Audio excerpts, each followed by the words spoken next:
인천국제공항에 있는 기장 휴식실. 한국인 기장들이 점심을 먹으며 휴식을 취하고 있습니다. 그런데 그때 기장 휴식실의 문이 열리고 외국인 기장들이 우르르 들어오는데요. 한국인 기장들이 당황하던 사이 한 외국인 기장은 거짓말을 하지 말라는 소리를 지르며 들고 있던 기장 모자까지 집어던졌습니다. 과연 외국인 기장들은 한국에서 무슨 일을 겪은 것일까요? 저희 채널은 제보해주신 사연을 바탕으로 사연자를 대신하여 소개해드립니다. 일부 내용과 이름은 사연자의 개인정보 보호를 위해 각색한 점 양해 부탁드립니다. 구독과 좋아요는 영상 제작에 큰 힘이 됩니다. 그럼 오늘의 사연을 소개해드리겠습니다. 안녕하세요.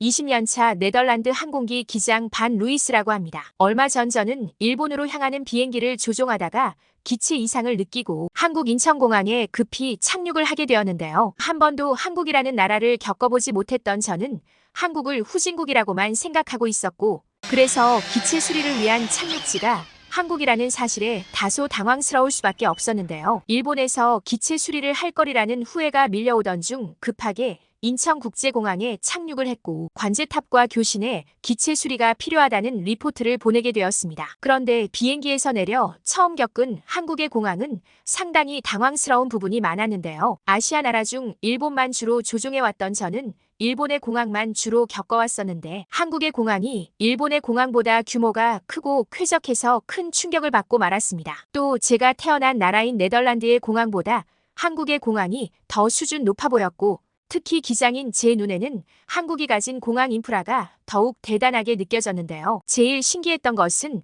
항공기 기장 전용 휴식시설과 샤워시설이 있었다는 사실입니다. 네덜란드의 공항에는 기장들이 휴식을 취할 수 있는 공간이 없어 벤치에서 쉬거나 공항 의자에서 잠을 자는 것이 전부인데 한국은 상황이 전혀 달랐습니다. 공항에 이런 시설이 존재한다는 자체만으로도 한국이 몰라보게 새로운 나라처럼 느껴졌고 옆에 있던 부기장도 한국의 공항시설이 네덜란드와 일본보다 더 좋냐면서 놀랐습니다. 더욱 충격적인 것은 이러한 시설들이 기장이나 승무원뿐만 아니라 관광객분들에게도 매우 저렴한 비용으로 제공되고 있었다는 사실인데요. 네덜란드에서는 제대로 된 인프라 시설이 없어 공항 바닥에 신문지를 깔거나 의자에서 잠을 자는 것이 전부인데 한국에서는 이럴 필요 자체가 없었습니다. 공항에 있던 외국인 관광객은 가방에서 샤워용품을 꺼내더니 라운지에 있던 샤워시설로 들어갔고 그 장면을 본 저와 부기장은 이게 선진국이 아닐까라는 생각이 들기도 했는데요. 그렇게 한참 동안 인천공항의 이곳저곳을 구경하며 놀라워하고 있었는데 한 공항 관계자분이 다가오시더니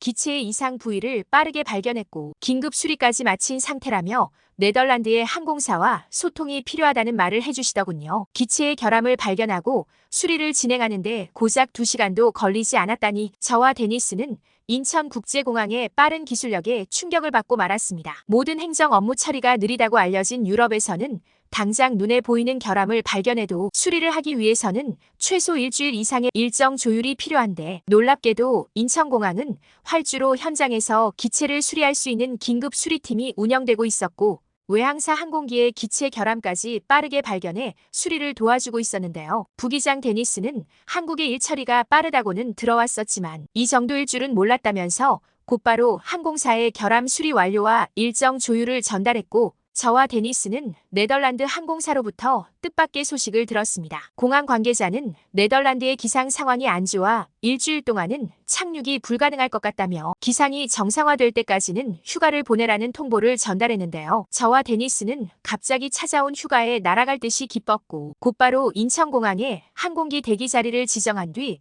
짧은 여행을 계획하게 되었습니다. 인천공항 관계자분은 휴가 기간 동안 휴게실을 사용하도록 서비스를 제공했고 저와 부기장은 따뜻한 한국인들의 배려에 정말 살기 좋은 나라라고 생각이 들었어요. 간단하게 옷을 갈아입은 뒤 데니스는 공항 복도에서 인터넷 카페를 발견했고 노트북과 와이파이를 무료로 사용할 수 있다는 믿기 어려운 말을 들었습니다. 우리는 곧바로 노트북을 이용해 한국 여행 일정을 짜기 시작했습니다. 네덜란드에서는 인터넷 카페는커녕 밥을 먹을 수 있는 식당조차 부족한데 한국은 공항 곳곳에 노트북과 와이파이를 사용할 수 있는 라운지가 수십 개나 있었고 저는 인천공항이 세계공항 평가에서 1위를 했다는 사실을 뒤늦게 떠올릴 수 있었는데요. 한국이 가난한 나라라고만 생각해왔던 저는 실제 눈앞에 펼쳐진 한국 공항의 모습에 모든 상식이 파괴되고 말았고 그때부터는 선진국 한국을 경험하고 여행할 수 있다는 사실에 가슴이 뛰기 시작했습니다. 곧바로 기장 동료들에게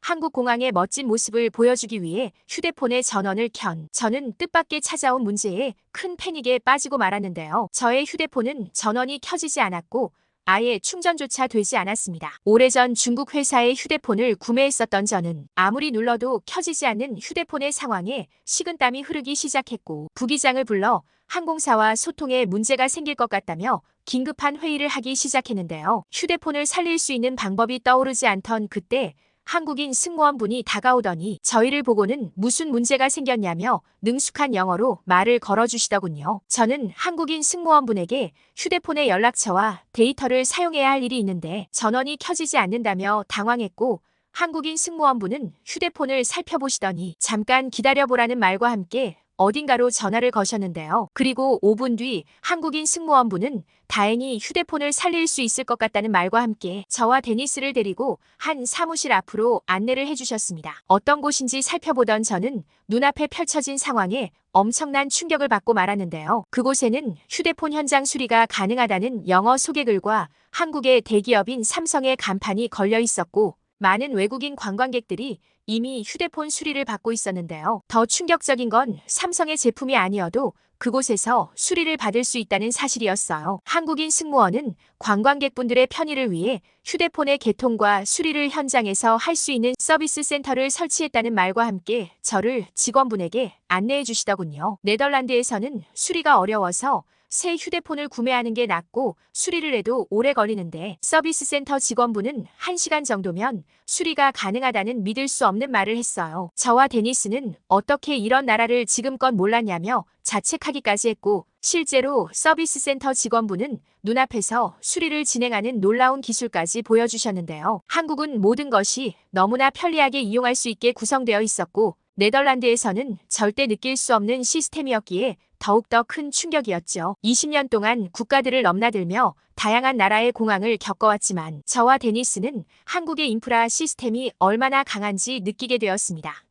놀랍게도 저의 휴대폰은 1시간이 아닌 30분 만에 모든 수리가 완료되었고 켜지는 휴대폰의 모습을 보며 서비스 센터 직원분에게 너무나 감사하다는 말을 건넸죠. 수리 비용은 상당히 저렴했고 짧은 시간에 휴대폰이 고쳐질 수 있다는 사실에 한국이 엄청난 선진국처럼 느껴졌습니다. 내친 김에 저는 한국을 한번 구경해보자며 데니스와 함께 수도 서울로 향하게 되었는데요. 그런데 서울은 공항에서 느끼던 것보다 더욱더 신기한 것이 많아 보였습니다. 복귀 일정까지는 어느 정도 여유가 있어 서울에서 급히 호텔을 찾기 시작했는데요. 한참을 돌아다니던 중 저의 눈에는 굉장히 이상한 가게가 보였습니다. 가게 내부에는 수십 개의 대형 세탁기와 건조기가 자리 잡고 있었고 그곳에서 한국인 대학생이 귀에 이어폰을 꽂은 채 공부를 하고 있었다는 사실입니다. 만약 카페였다면 그런 모습은 이해되지만 학생의 옆에는 세탁기밖에 없는 상황이었고 저와 데니스는 이건 또 뭘까라는 두근거리는 마음으로 그곳에 들어갔어요. 가게 내부로 들어간 그 순간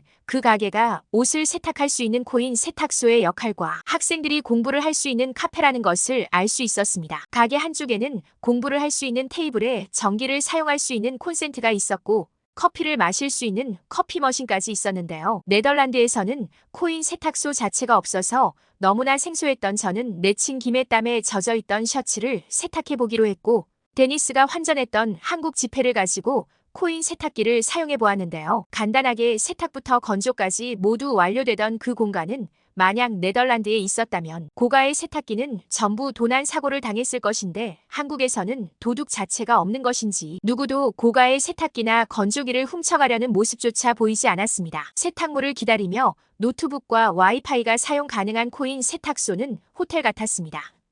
우리는 세탁소 내부에 있는 무료 커피 머신으로 커피를 마시며 여유롭게 기다렸습니다.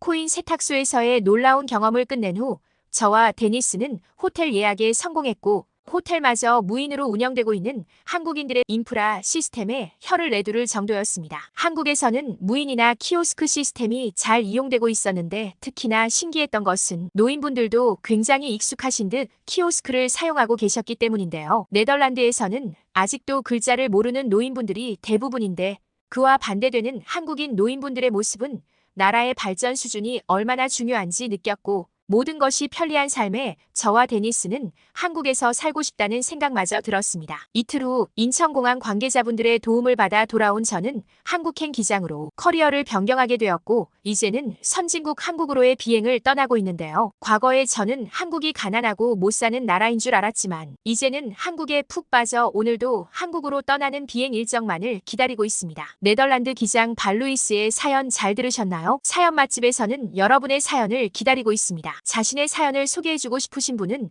공식 메일로 언제든지 제보해주세요. 구독과 좋아요는 영상 제작에 큰 힘이 됩니다. 감사합니다.